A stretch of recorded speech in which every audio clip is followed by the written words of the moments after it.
کہ وہ پتہ نہیں کس طرف ہیں، وہ دائیں بھی دیکھتے ہیں بائیں بھی دیکھتے ہیں، پچ کے دونوں طرف کھیلتے ہیں۔ مزید اس میں معاونت حاصل کر لیتے ہیں۔ اس وقت ہمیں پاکستان تحریک انصاف سے سینیٹر بھی ہیں، نامور وکیل بھی ہیں، بیرسٹر علی ظفر صاحب، انہوں نے ہمیں جوائن کیا۔ سر تھینک یو سو مچ آپ کے وقت کے لیے۔ لاہور ہائی کورٹ کے حوالے سے ان سے مشاورت جی جی، جو ہے پہلے لاہور ہائی کورٹ میں تو بعد میں آتے ہیں، پہلے پتہ نہیں ان کو مذمت کرنی چاہیے یا کیا کہنا چاہیے، مبارکباد کچھ لوگ تو دے رہے ہیں نون لیگ والے کہ عمران خان صاحب، اسد عمر اور فواد چودھری کے الیکشن کمیشن نے وارنٹ جاری کر دیے ہیں۔ تو بیرسٹر صاحب یہ بتائیں یہ کہ اتنی خطرناک چیز ہے، کیا وہ گرفتار ہو جائیں گے، ضمانت ہو جائے گی یا کیا یہ یا دینی چاہیے تھی، ان کو وارنٹ ایشو کرنے چاہیے تو نہیں؟ آپ بطور وکیل یہ ذرا ہمیں ذرا ایجوکیٹ کریں۔ جی دیکھیں، یہ جو کیس ہے وہ اس طرح اس کی نوعیت یہ ہے کہ الیکشن کمیشن آف پاکستان نے کنٹیمپٹ کے نوٹسز دیے تھے کہ ہماری ای سی پی کی توہین ہوئی ہے، اس کے نوٹسز ایشو کیے تھے۔ ان نوٹسز کو چیلنج کیا گیا ہے مختلف ہائی کورٹس میں، اور اسد عمر صاحب نے بھی کیا ہے، عمران خان صاحب نے بھی کیا ہے، اور وہ وہاں موقف یہ اختیار کیا گیا ہے کہ جو کنٹیمپٹ ہوتا ہے، کنٹیمپٹ کی پاور جو ہوتی ہے یا طاقت ہوتی ہے، وہ قانون کے ذریعے صرف عدالت کو دی جا سکتی ہے۔ الیکشن کمیشن آف پاکستان چونکہ عدالت نہیں، یہ ایک آئینی انسٹیٹیوشن ہے لیکن عدالت نہیں، تو اس کو کنٹیمپٹ کی پاور دینا آئین کے خلاف ہے۔ یہ چیز چیلنج کی ہوئی ہے جو اس وقت ہائی کورٹس میں پینڈنگ ہے۔ تو الیکشن کمیشن آف پاکستان کے سامنے جب یہ معاملہ آیا، انہوں نے سپریم کورٹ کو چیلنج کیا اور کہا کہ ہائی کورٹ کے آرڈرز جو ہیں جس میں سسپینڈ کر دیا تھا الیکشن کمیشن کو، کہا گیا تھا کہ آپ نے کوئی فائنل آرڈر نہیں پاس کرنا، اس کے خلاف سپریم کورٹ گئی تھی الیکشن کمیشن آف پاکستان، لیکن سپریم کورٹ نے کہا تھا کہ ہائی کورٹس بھی اپنا جو پٹیشنز ان کے سامنے ہیں وہ اس کا فیصلہ کریں، اور الیکشن کمیشن آف پاکستان کو فائنل آرڈر نہ فرمائے لیکن باقی جو بحث سننا چاہتی ہے وہ سن لے۔ تو اس سلسلے میں یہ نوٹسز جاری کیے ہیں۔ میرا خیال ہے بہتر یہ ہوتا کہ election commission of Pakistan notice جاری کرتے، صرف انہوں نے یہ وارنٹ کا جو پروسیس شروع کیا ہے، اس کا مطلب یہ ہوتا ہے کہ آپ اس میں کوئی بیل یا ایسی کوئی بات نہیں ہوتی، صرف ایک وارنٹ ہوتا ہے کہ اب آپ جا کے پیش ہوں اگلی ہیئرنگ پہ۔ تو اگر وہ پیش ہو جائیں گے اگلی ہیئرنگ پہ یا اپنے وکیل کے ذریعے ادھر پیش ہوں گے تو پھر وہ معاملات وارنٹ کے ختم ہو جائیں گے۔ تو اتنی بڑی چیز نہیں ہے جتنی چیز بنائی گئی ہے آج کے اخباروں میں۔ وہ بہرحال جب یہ سرخی لگتی ہے، اور سرخی بھی آرڈر ہو تو لگانی پڑتی ہے کہ عمران خان، فواد چودھری کو گرفتار ہونے کا امکان، ان کے وارنٹ جاری کیے۔ جو ہے اچھے زمانوں میں اس طرح کی خبریں جو ہے نا وہ بڑے کرمنل لوگوں کے لگتی ہیں، جب سابق وزیر اعظم پہ لگے تو سرخی تو بنتی ہے، مگر اچھے زمانوں میں جو آئینی ادارے ہیں، معتبر ادارے ہیں، یہ اتنے کنٹروورشل بھی نہیں ہوتے تھے۔ اور جب بہت زیادہ کسی کا آئینی ادارے کے کسی سربراہ یا کسی ممبر کے اوپر بہت زیادہ کنٹروورسی آ جائے، کچھ خبریں آ جائیں، اعتراضات ہو جائیں، لوگوں کو ان کے اوپر شک پڑ جائے تو وہ ریزائن کر دیتے تھے۔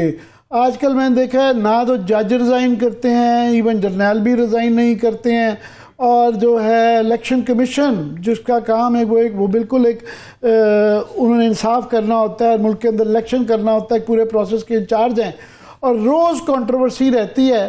تو یہ آپ کی امید ہے کہ یہ معاملہ نبٹ جائے گا، مگر وہاں پہ کلیئرلی اب اتنے زیادہ ان کے اوپر اعتراضات آگے میں ہیں کہ کچھ بھی امید الیکشن کمیشن سے کی جا سکتی ہے۔ دیکھیں، یہ اس میں آپ بالکل درست فرما رہے ہیں کہ الیکشن کمیشن آف پاکستان ایک آئینی ادارہ ہے، اور امید یہی کی جاتی ہے کہ کوئی بھی آئینی ادارہ بالکل ایک امپارشل طریقے سے، ایک آزاد طریقے سے، لیکن کسی کی سائیڈ لیے بغیر اپنا کام کرے گی۔ لیکن کچھ جو ججمنٹس میں نے پڑھی ہیں الیکشن کمیشن آف پاکستان کی، جس میں ایک آپ کا توشہ خانہ کا کیس آ جاتا ہے، دوسرا آپ کا یہ فارن فنڈنگ کا کیس آ جاتا ہے، اس کے بعد ایک از خود نوٹس دیا جاتا ہے کہ پارٹی ہیڈ سے آپ کو ہٹا دیا جائے، پھر یہ کنٹیمپٹ کے معاملات، تو لگتا یہ ہے جس طرح کہ ایک ہی پولیٹیکل پارٹی، ایک ہی لیڈرشپ کے پیچھے election commission of Pakistan bar bar orders فرما رہی ہے۔ اس سے تاثر ضرور ملتا ہے جو آپ تاثر کا ذکر کر رہے ہیں کہ جس طرح کہ وہ انڈیپینڈنٹ نہیں رہے، وہ ایک ایجنڈے پہ کام کر رہے ہیں۔ مجھے امید ہوتی ہے اپنے اداروں سے کہ وہ اس قسم کی انسٹیٹیوشنز جو ہیں وہ اپنے فیصلے ایسے کریں گی جو فیصلے لوگوں کو نظر آئے کہ وہ بالکل انڈیپینڈنٹ امپارشل ہیں, کسی کے خلاف نہیں. تو امید ہے کہ یہ جو وارنٹ کا مسئلہ جو شروع کیا ہے, یہ اول تو قانوناً بھی ویسے بھی کوئی ایسی بات نہیں ختم ہو جانا چاہیے, لیکن مجھے تو امید تھی کہ وہ از خود ہی اس کو واپس لے کے صرف ایک نوٹس جاری کر دیں. وہ تو معاملہ وہ تو آپ کی پارٹی سے یہ بتایا جا رہا ہے کہ وہ توہین عدالت کا آپ لوگ کر رہے ہیں. میں آپ سے قانونی رائے لینا چاہوں گا. ابھی پنجاب اسمبلی میں کل بڑا دن ہے کیونکہ عدالت نے یہ فیصلہ کرنا ہے کہ گورنر صاحب کا جو ووٹ آف کانفیڈنس کا چیف منسٹر کو کہنے کا فیصلہ درست تھا نہیں تھا. تو آپ جج پہ وہ تو سب جوڈس معاملہ ہے, یہ تو نہیں کہا جا سکتا, ڈسکس کیا جا سکتا ہے فیصلہ کیا آتا ہے, مگر یہ رائے دی جا سکتی کہ یہ اس کے اوپر کیا, اس کی کانٹیکسٹ کیا ہے اور یہ کدھر جاتا ہوا لگتا ہے, اور اس کے جو بھی ادھر وے جو فیصلہ آتا ہے کیا کانسیکوینسز ہوں گے. جی وکیل صاحب, آپ کو میں سمپل الفاظ میں بتا دیتا ہوں کہ کیس کیا ہے. فیصلہ تو آبویسلی عدالت نے کرنا ہے کل, لیکن کیس بڑا سمپل ہے. گورنر صاحب نے فیصلہ کر دیا کہ چیف منسٹر, ان کے مطابق چیف منسٹر کو ووٹ آف کانفیڈنس لینا چاہیے. گورنر کا خیال تھا, جس کی کوئی بنیاد نہیں, کوئی کسی قسم کا ایویڈنس نہیں, کوئی شہادت نہیں, لیکن ان کا خیال تھا کہ چیف منسٹر کے پاس ووٹ آف کانفیڈنس نہیں رہا اسمبلی کا. انہوں نے جب اسپیکر کو یہ کہا تو اسپیکر نے ان کے آرڈر کو دیکھ کے کہا کہ آپ نے تو کوئی وجوہات جو دی ہیں وہ جائز نہیں, قانون کے مطابق نہیں, اس لیے میں سیشن ہی نہیں بلاؤں گا. اس کے علاوہ آپ نے وقت بھی نہیں دیا. قانون کہتا ہے کہ آپ کو کم از کم 10 دن دینے چاہیے تھے ووٹ آف کانفیڈنس کے. آپ نے اگلے دن ہی رات کو نوٹس دیا اور کہا کہ پرسوں آپ 4 بجے لے لیں ووٹ, تو یہ بھی بات غلط ہے. تو میں سیشن ہی نہیں کال کرتا. اب یہ دو آئینی لوگوں میں جھگڑا ہے, گورنر بھی آئینی ادارہ ہے, اسپیکر بھی ایک آئینی ادارہ ہے, دونوں میں آپس میں جھگڑا ہے.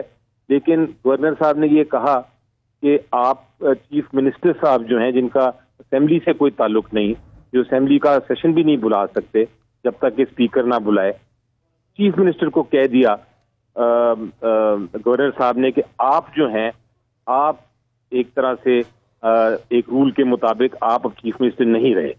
اور انہوں نے چیف سیکرٹری کو فرما دیا آرڈر کہ آپ ڈی نوٹیفائی کر دیں ان کو. چیف سیکرٹری صاحب نے واپس ان کو لکھا کہ جناب یہ آپ کا آرڈر مجھے درست نہیں لگتا, آپ اس پہ کوئی لیگل ایڈوائس مجھے بتائیں. تو 2-3 وکلا کی لیگل ایڈوائس لے کے گورنر صاحب نے واپس بھیج دیا چیف سیکرٹری کو کہ آپ ان کی ایڈوائس کے مطابق اس کو آپ ڈی نوٹیفائی کر دیں. چیف سیکرٹری نے ڈی نوٹیفائی کر دیا. تو یہ معاملہ ہے جو عدالت کے سامنے ہے. ہم نے چیلنج کیا ہوا کہ ایک تو گورنر صاحب کے پاس کوئی ایسا جواز نہیں تھا کہ وہ بلائیں اسمبلی, اور دوسرا ان کا یہ کہنا کہ آپ اسپیکر نہیں رہے, جھگڑا ہو رہا ہے اے اور بی میں, اور آپ سزا دے رہے ہیں سی کو جس کا کوئی تعلق نہیں. چلیں, بے حد شکریہ, تھینک یو سو مچ. علی ظفر صاحب موجود ہیں ہمارے ساتھ. عامر صاحب, لیکن ایک سوال یہ بھی ہے کہ جس طرح سے آپ نے الیکشن کمیشن کے حوالے سے بھی علی ظفر صاحب سے بات کی تھی, الیکشن کمیشن تو یہی تاثر دے رہا ہے جو ہم نے نوٹس جاری نہیں کیے, وارنٹ جاری کر دیا, اس کی وجہ یہ ہے کہ یک طرفہ طور پہ ہم نے یہ فیصلہ کیا کیونکہ یہ لوگ تعاون نہیں کر رہے. اب 17 جنوری کو کوئی بھی فیصلہ آ سکتا ہے بقول رانا ثناء اللہ صاحب کے. اگر وہ نااہل ہو گئے, عمران خان صاحب تو پارٹی چیئرمین شپ بھی چھوڑنا پڑے گی انہیں. میں کہتا ہوں رانا ثناء اللہ صاحب تو ظاہر ہے بہت سیاسی بیان ہے ان کا. یہ جو چیزیں لوگ یہ نہیں, کافی سارے الیکشن کمیشن کے کیسز ہیں نا, توہین عدالت کا بھی چل رہا تھا, توشہ خان کا بھی چل رہا ہے, اس کے علاوہ وہ فارن فنڈنگ کا کیس چل رہا ہے, پورا ایک ½ درجن. اور وہ صحیح کہہ رہے تھے علی ظفر صاحب, جب ایک ہی پارٹی پہ اوپر ½ درجن کے قریب کیسز ہوں, اور جو توشہ خانہ کے اندر حالانکہ عدالتوں کا بھی ہے, انہوں نے کہا جی باقیوں کا بھی ریکارڈ لے کے آئیں, تو ایک ہی اس پہ فوکس کیا جا رہا ہے. تو پھر یہ الزام لگ جاتا ہے کہ جناب وہ بہت زیادہ پارشل ہیں, ایک پارٹی کی طرف ان کا بہت زیادہ جھکا ہوا ہے, دوسرے کے بہت زیادہ خلاف ہے. تو یہ اچھے زمانے میں نے کہا نا کہ یہ الیکشن کمشنر جو ہے یہ پاکستان میں پہلے ہی ہر الیکشن کے اوپر کنٹروورشل ہو جاتا ہے, اور اس دفعہ اگر یہی ٹیم رہی تو یہ ریکارڈ ٹوٹ جائیں گے، کیونکہ الیکشن ہونے سے پہلے ہی الیکشن کمیشن بہت کنٹروورشل ہو گیا ہے. پچھلے الیکشنوں میں جو کہ وہ بھی دھاندلی کے الزامات رہے اور الیکشن جو ہے کنٹروورشل رہے. اس دفعہ وہ الیکشن کے بعد یہ کنٹروورسی ہوئی. اس دفعہ پہلے ہی ہو گئی ہے کہ پاکستان کی سب سے بڑی میجر پارٹی ہے، ان کے روز جو بیان آتے ہیں بہت سخت ہوتے ہیں، اور کئی دفعہ جب یہ دیکھے جاتے ہیں کہ وہ بالکل ایک قسم کی کوئی پرواہ نہیں ہے، جس طرح ڈیوٹی لگی ہوئی ہے ان کی سلطان سکندر صاحب کی، مطلب بہرحال ایک سرکاری ملازم رہے ہوئے ہیں، بڑے عہدوں پہ رہے ہوئے ہیں. اس آئینی آفس کے تشخص اور اس کی عزت کے لیے جو ہے تھوڑا سا مدبر ان کو رویہ ہونا چاہیے. فواد چودھری صاحب کہہ رہے ہیں کہ چیف الیکشن کمشنر سب کر رہے ہیں سوائے انتخابات کے جو ان کا بنیادی کام ہے کرانے کا. نہیں ہو رانا ثناء اللہ صاحب نے آج پھر سے بات کی عامر صاحب کہ گورنر راج ہم لگا سکتے ہیں، وفاقی حکومت آئینی طور پہ یہ آپشن استعمال کر سکتی ہے. ابھی بھی آپشن نہیں، یہ ایسے ہی ڈرانے والی ہے، اس کی کوئی قانونی جو ہے نا جواز نہیں بنتا ہے. ہم بڑی دفعہ ڈسکس کر چکے ہیں یہ ڈرانے کے لیے، اور دوسرا اپنے لوگوں کو یہ بتانے کے لیے کہ ہم طاقت میں ہیں، اور ان کے جو ہے نا مومنہ وحید جیسی جو ممبرز ہیں ان کو کھینچنے کے لیے طاقت کا ایک روایت اپنی پنجاب میں لینے کے لیے یہ میں سمجھتا ہوں یہ سیاسی نعرہ ہے ایک قسم کا. مگر وہ کرنے کے لیے گورنر رول کے لیے لوازمات ابھی کافی مشکل ہو گئی ہوئی ہیں. اس کے اندر صدر کا بڑا رول آ جاتا ہے، اس کے اندر جو ہے پنجاب اسمبلی کا بڑا رول ہو جاتا ہے. تو میجورٹی اگر ان کے پاس ہوتی، اس طرح کے لوگ ہوتے ہیں جہاں اپنی مرضی کا ریزولوشن پاس کروا سکتے، تو یہ بھی بلز ہوئے ہیں کافی سارے پاس کیے ہیں پنجاب اسمبلی نے.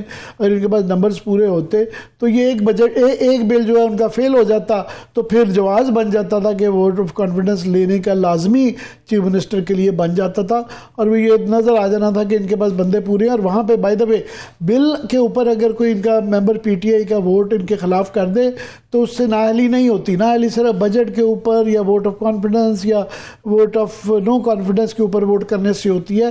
تو یہ ایک طریقہ تھا ثابت کرنے کا کہ ہمارے پاس نمبرز ہیں. ٹھیک ہے، میں نے بریک پر جانا ہے، مگر اس سے پہلے میں مختصر آپ سے یہ کہہ دوں کہ عامر صاحب طاقت کی آپ نے بات کی، کچھ طاقتور حلقوں کی طرف آج فواد چودھری صاحب نے دوبارہ سے اشارہ کیا، آپ نے مومنہ وحید صاحب اور دیگر ایم پی میں بھی کہہ دوں کہ یہ بڑھتا جا رہا ہے تواتر کے ساتھ. عمران خان صاحب کی بھی ٹون جو اسٹیبلشمنٹ کے بارے میں وہ سخت ہوتی جا رہی ہے. شروع میں بہت نرم رویہ تھا، مگر ایوری ڈے وہ ٹون بڑھتی جا رہی ہے. اور مجھے خدشات ہیں کہ آئندہ آنے والے دنوں میں یہ جو جس طرح پہلے پچھلے آرمی چیف کی اس میں یہ اسی طرح بات جاتی ہوئی نظر آ رہی، جو کہ بڑا غلط ہے. ملک کے جو حالات ہے اس کے اندر یہ کانفرنٹیشن نہیں ہونی چاہیے. ٹھیک ہے، چلیے ایک بریک کی طرف ابھی ہم چلتے ہیں. بریک سے واپس آئیں گے تو بتائیں گے کہ وقت بہت کم رہ گیا اور مقابلہ یقینی طور پر سخت ہے. کراچی کے بلدیاتی انتخابات کے حوالے سے لیٹس سی کہ فاتح کون ہوتا ہے، وہاں کی کیا سچویشن ہے، یہ بھی آپ سے شیئر کریں گے. ہمارے ساتھ رہیے.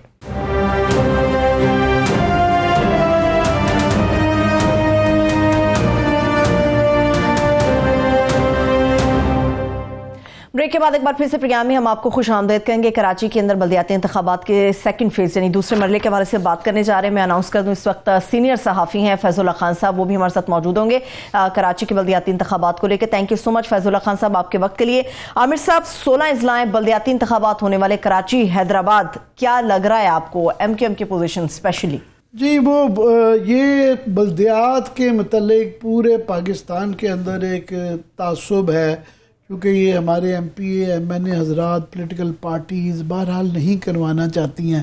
اور پاکستان کے جتنے بھی مسائل ہیں سب سے بڑا اگر کوئی سلوشن ہے خاص طور پہ گورننس کا، وہ بلدیات کے اندر ہی ہے. اور بلدیات ایک کروانا جو بلدیاتی الیکشن ہے وہ آئینی ذمہ داری ہے. یہ آئین کے اندر لکھا ہوا ہے کہ یہ ہونا چاہیے، اور صرف یہ نہیں کہ ہونا چاہیے، ان کو امپاورمنٹ بھی، فائنینشیل انڈیپینڈنس بھی، ڈیولوشن کا بھی آئین میں لکھا ہوا ہے کہ ان کو اختیارات اور وسائل بھی دیں.